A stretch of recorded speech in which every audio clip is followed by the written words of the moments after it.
కొండలలో నెలకొన్న కోనేటి రాయడువాడు, కొండలంత వరములు గుప్పెడువాడు. కొండలలో నెలకొన్న కోనేటి రాయడువాడు, కొండలంత వరములు గుప్పెడువాడు.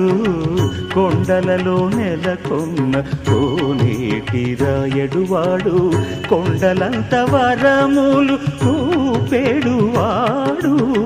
కొండలలో నెలకొన్న కోనేటి రాయడువాడు. ఆ